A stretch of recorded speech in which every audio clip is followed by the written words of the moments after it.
네, 전 세계 이목을 집중시켰습니다. BTS의 광화문 공연이 오늘 밤 마무리됐습니다. 네, 각국 BTS 팬들이 기대했던 것만큼 화려한 무대가 펼쳐졌는데요. 오늘 김헌식 중원대 사회문화대 특임교수 모시고 자세한 얘기 들어보겠습니다. 안녕하세요. 네, 안녕하십니까. 자, 역사에 남을 만한 공연이다라는 이야기가 많이 나오고 있습니다. 네. 소감 어떠십니까? 일단 저는 어제부터 이제 현장에 이제 좀 많이 다녀왔고요. 그리고 네. 오늘 또 이 광화문 현장에서 넷플릭스 생중계를 같이 보면서 현장의 목소리도 온오프라인을 같이 이렇게 봤습니다. 왜냐하면 역사적인 어떤 순간이기 때문에 네. 사실 어느 것도 놓칠 수가 없는 그런 측면이 있었기 때문에 그렇게 그 현장에 있었습니다.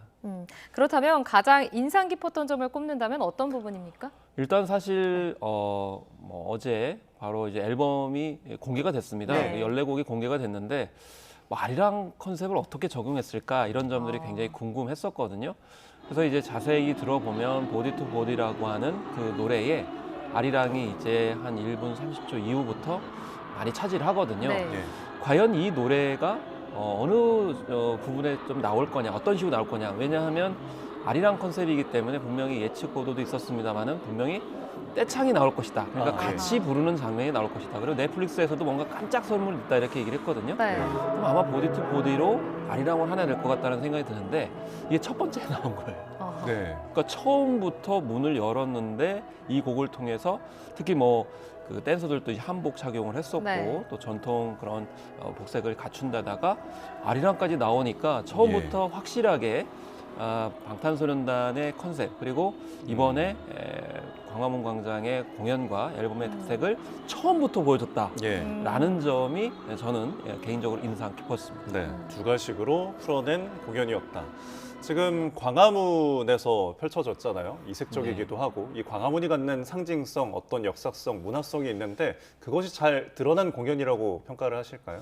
일단 이제 광화문 이전에 K-팝 같은 경우에는 좀 장점도 있지만 좀 더 강화될 필요성이 있던 것이 있는데 바로 장소성입니다. 예. 예를 들면 아이돌 그룹 같은 경우 홍보할 때 뮤직비디오로 되게 홍보를 하게 되고 또 인기가 있으면 이제 음원이나 앨범 그리고 공연장에서 주로 접촉을 하거든요. 네. 그러다 보니까 장소성이 좀 많이 미흡한 점이 있어요. 예를 들면 우리 가수 김광석 씨 같은 경우는 학전소극장에서 천회 공연하다 보니까 네. 그런 점에서 대면적으로 이제 접촉을 하다 보니까 그 장소성이 갖는 명성과 또 나름대로의 그런 접촉점이 있거든요. 네. 예를 들면 비틀즈 같은 경우에도 리버풀에서 케빈 클로에서 공연을 계속 했었어요. 그러다 보니까 지금도 관광 효과가 끊임없이 요즘에 이제 왕과 사는 남자가 지역 경제 창출 많이 하지 않습니까?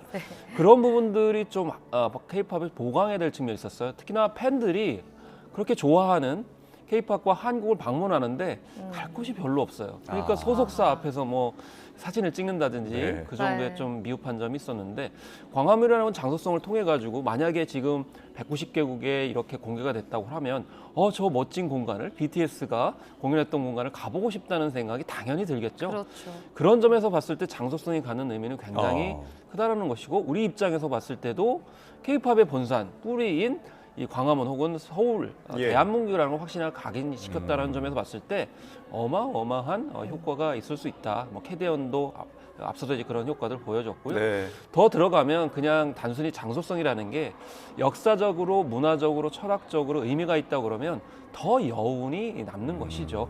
그래서 이 경복궁이 이제 법궁이고 또 사실 이 조선의 상징이기도 하지만 네. 왕과 백성이 만나는 공간이기도 하고 그렇죠. 그다음에 아리랑이라는 컨셉을 이제 이번에 많이 회자시켰지 않습니까? 네. 근데 이 경복궁이 조선 초에 이제 건립이 돼서 임진왜란 때 불타고 270여 년간 폐허로 있다가 고종이 즉위하게 되면서 흥선대원군이 중건을 하게 됩니다. 그렇습니다. 그렇게 되는데 이때 당시에는 사실 조선의 백성들은 의무적으로 부역을 해야 되고 예. 약간의 어떤 물자들을 제공해야 되니까 전국에서 백성들이 와서 사실 만든 건물이 경복궁이에요. 네. 근데 사실 노동이 있고 힘들면은 연희패들이 오게 되고 이제 위로를 하기 위해서 공연하게 됩니다. 이때 네. 아리랑이 형성되고 그 아리랑이 전국적으로 퍼지게 되는 아리랑에 대한 연원이 있는 거예요. 예. 그렇기 때문에 이 광화문이 갖는 역사성, 문화성 또 철학, 세계관이 다 있기 때문에 굉장히 중요하다. 그리고 현대와 전통 유산이 같이 공존하는 곳이죠. 특히나 이걸 실경 컨텐츠 혹은 실경 공연 퍼포먼스라고 하는데요. 이 오픈 큐브 뒤편으로 광화문이 계속 보였습니다. 네. 이거는 대체할 수가 없는 거거든요. 예를 들면 폐쇄된 공연장 같은 경우는 그 한정된 공간에서만 보기 때문에 생생함이나 역사성, 실존성이 좀 절한데 네. 이런 점에서 앞으로 굉장히 중요한 한국적인 실경 콘서트, 공연 퍼포먼스를 보여줬다는 점도 우리가 짚어볼 수가 있겠습니다. 네. 예. 그러니까 이제 문화성, 역사성, 상징성 면에서 의미가 앞으로 더 깊어질 것 같고요. 또 이번에 좀 이제 주목해야 될 게 넷플릭스를 통해서 190개국에서 지금 송출이 되면서 굉장히 지금 5천만 명이 넘는 분들이 이제 동시에 봤고요. 이것도 이제 K-팝을 넘어서 세계적인 이제 음악 시장에서 중요한 좀 변화가 생겼다라고 봐도 될까요? 사실 네. 음악을 어떻게 소비하느냐라는 점에서 봤을 때 굉장히 큰 의미가 있다고 보겠습니다. 앞서서 우리가 K-팝 데몬 헌터스가 넷플릭스를 통해서 세계적으로 공개가 됐지 않습니까? 예. 근데 픽사의 엘리오가 무참하게 패배를 했습니다. 아, 그러면 지금 젊은 세대들 혹은 애니메이션을 어떻게 소비하고 있느냐, 그리고 애니메이션의 주제가도 굉장히 큰 인기를 끌었거든요.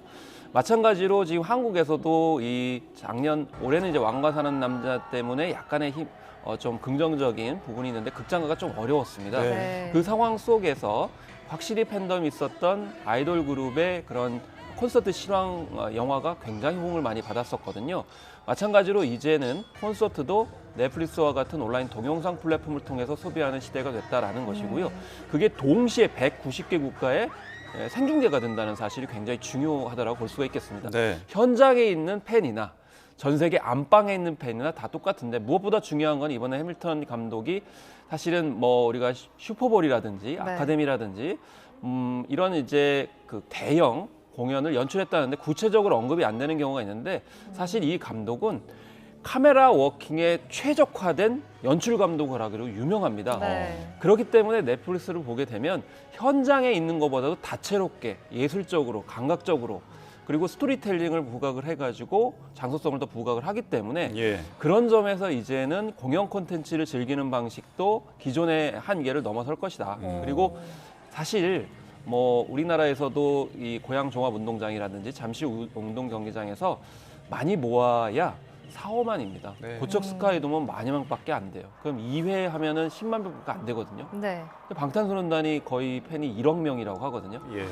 그럼 이거는 평생 공연을 해도 만족시킬 수가 없어요. 그런 점에서 우리도 지금 온라인 동영상 플랫폼을 통해서 이 물리적인 공간과 또 온라인 공간에서 이렇게 같이 시너지 효과를 내는 이 공연 즐김에 있어서 네. 좀 주목해야 될 필요성이 있다. 이제 하나의 좋은 사례를 만들었기 때문에 앞으로 이 부분에 있어서도 탄력이 붙고 좀 더 다채롭게 우리도 나설 수 있을 거라고 생각이 듭니다. 네. 네. 공연과 이 연출의 어떤 특별함들에 대해서 좀 짚어봤는데 이 멤버들의 이야기를 좀 해보자면 굉장히 오랜만에 뭉쳤잖아요. 3년이 넘어서 한 무대에 서게 됐는데 멤버들의 어떤 모습이랄지 오랜만에 모인 모습 그리고 토크가 중간중간에 있었는데 거기서 던진 메시지들은 좀 어떻게 들으셨습니까? 일단은 그런 퍼포먼스나 가창력 같은 경우는 뭐 기존에 있던 것보다 훨씬 더 원숙한 미를 이제 준다라는 생각이 들고요. 예. 그리고 사실 이제 군을 다 다녀왔기 때문에 그렇죠. 네. 굉장히 좀 깊어진 느낌이 좀 들었습니다. 저는 이제 슈가의 발언이 굉장히 인상적이었는데요. 네. 우리가 잠시 멈춰야 될 시점이 있었습니다. 그때에 지켜야 할 것과 변화해야 될 것에 대해서 아직도 고민 중입니다. 이런 것이 저희의 솔직한 감정의 모습입니다. 이렇게 얘기를 했거든요. 예. 그럼 결국엔 그동안 방탄소년단이 이루었던 성과도 있는데 여기서 또 멈출 수 없고 또 다른 모습을 보여줘야 되는데 이번에 뭐 앨범이나 이런 퍼포먼스 등을 통해서 봤을 때도 그런 고민들이 잘 담겨져 있었던 게 아닌가 저는 그렇게 생각이 들었습니다. 네. 예. 저도 이제 BTS의 팬 중에 한 명으로서 그러시군요. 굉장히 뭉클한 마음으로 이제 공연을 지켜보게 됐는데 이번에 새 앨범 아리랑이 발표가 됐잖아요. 아무래도 이제 우리 문화유산을 잘 살려서 제작한 것이 특징인데 어떤 부분이 좀 가장 눈에 띄셨습니까? 사실 앨범의 전체적인 구성은 크게 세 가지 부분으로 이제 구성이 네. 되고 있습니다. 첫 번째 유형 같은 경우에는 자신들의 일상적인 삶들을 좀 조명하는 유형의 곡들이 있었고요. 예. 두 번째는 앞으로 했던 그 방향성, 의지, 뭐 쓰임도 이제 그런 대표적인 작품이고 라이크 네. 애니멀도 이제 마찬가지고요. 두 번째 이어서 세 번째 같은 경우는 팬과 자신들의 어떤 관계성에 대해서 네. 많이 이제 언급을 합니다. 그래서 사실 이 광화문 광장에서 공연한다는 것은 또 왕의 길 그 장면이 예. 약간 정도 나왔었는데 이거는 그 장면이 이제 들어가 있기 때문에 아마 팬들은 경복궁을 더 많이 방문할 거라고 생각이 드는데요. 예. 기존의 왕의 어떤 모습들, 최근에 왕과 사는 남자가 새로운 리더십을 보여줬거든요. 네. 정말 수평적이고 백성을 대변하는 그런 모습을 보여줬는데 방탄소년단 세계 K-팝의 이제 왕인데 왕이 직접 걸어 나와가지고 네 굉장히 수평적으로 대화를 하고 팬들을 위해서 극진하게 사랑의 모습을 보여주는 거거든요. 네. 그럼 현대적으로 우리가 정치 리더십도 있습니다만은 어떤 정신이 되고 리더가 되어야 되느냐라는 거를 전 거꾸로 보여주려고 한 게 아닌가 생각이 들고 근데 아리랑이라는 건 결국 아까 이제 경복궁 중건 말씀드렸습니다만은 예. 나라에 일하러 가니까 어쩔 수 없이 이별을 한 거예요. 네. 사실 부역을 하러 가니까 이제 이별을 한 겁니다. 전국으로. 네. 사실 방탄소년단도 나라의 부름을 받고 병역 공부를 했거든요. 그래서 잠시 이별을 했어요. 사실 아리랑은 또 이별의 슬픔이 있지 않습니까? 그렇지만 그 곡에는 만남에 대한 어떤 소망들이 있는 거고 예. 그리고 사실 스윙 같은 경우에도 삶에 계속 파도가 오기 때문에 그걸 이겨내야 된다 이렇게 얘기하는 건데 아리랑 같은 경우에도 우리네 삶에는 굉장히 수심이 많다. 예. 그럼에도 불구하고 백두산에는 꽃이 핀다 이렇게 얘기해서 슬픔의 정서가 있지만 결국 희망의 정서, 예. 흥과 또 이제 그런 슬픔들이 교차하거든요. 이런 점들을 전체적으로 이제 퍼포먼스와 앨범 안에 곡들에 좀 반영을 한 게 아닌가 이렇게 생각이 들 수 있겠어요. 네.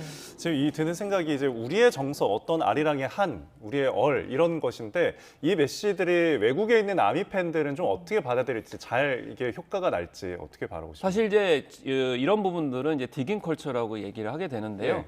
일단 어떤 그 철학이나 이런 것들을 완전하게 완성해가지고 이거야라고 약간 강요하듯이 하는 게 아니고 예.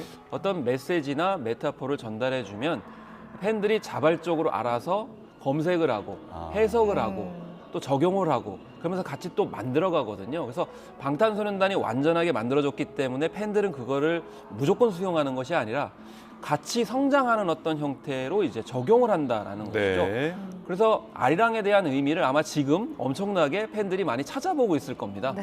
또 아이디어도 제공할 거고 네. 그러면서 이제 새로운 곡들과 또 퍼포먼스들이 이제 진화하는 거기 때문에 그런 점에서 제2의 아리랑의 어떤 개성성이다 이런 부분들을 이제 강조하기 때문에 예. 이런 점에 초점을 맞췄으면 좋겠습니다. 네. 이 전 세계의 아미를 모두 집결시킬 정도로 이 강력한 연대는 결국에는 어디서 왔다고 보고 계세요? 그거는 일종의 동일식, 감정이입 그리고 대변자라는 인식들이 굉장히 강한데요. 네. 사실 청춘들이 자신들을 대변해 주는 사람이 많지 않습니다. 왜냐하면 사회 경제적으로 봤을 때는 아직은 자리를 잡지 못한 그런 상황이고 네. 정치적으로도 사실은 그런 부분들이 없는 상황이고요. 그런데 중요한 거는 방탄소년단이 한국, 아시아의 어떤 청년으로서 전 세계적인 청춘들의 고민들을 많이 이제 대변하고 그런 것들을 반영하려고 노력을 많이 이제 하거든요. 예. 생각해 보시면 아시겠지만 그런 역할들을 전 세계적으로 어떤 뮤지션이 해주었느냐라는 것을 반면교사 삼을 수가 있는 것이죠. 네. 그렇기 때문에 이 세계 청춘들의 어떤 고민을 우리가 이제 거꾸로 이제 헤아려 봐야 된다라는 점을 우리가 이제 알 수가 있는 거고 그것이 뭐 군복무 이전에 유엔에서 연설했던 그런 부분들 예. 여전히 유효하다라고 생각합니다. 네. 방탄소년단 역시 이제 그런 전철을 밟아왔기 때문에 작은 소속사 시절부터 시작이 돼서 지금 여기까지 온 거잖아요. 아까 말씀하신 것처럼 유엔에서 연설까지 하겠는데 앞으로의 그 파급력은 좀 어떻게 바라보십니까? 일단은 우리가 아이돌 그룹이라고 하면 7년차 신드롬이 있거든요. 예. 그러니까 네. 7년을 넘지 못한다라는 이제 이야기가 있었죠. 아무래도 이제 각자 솔로로 이제 파편화되는 그런 현상이 있었는데 지금 방탄소년단 보면 이제 10년 훌쩍 넘었습니다. 그럼 결국에는 지금 현재 K-팝이 가지고 있는 새로운 이제 모험을 하고 있는 겁니다. 이번에도 새로운 모델을 이제 제시하고 있는 것인데요. 예. 그래서 자율형 아이돌로 진화하고 있습니다.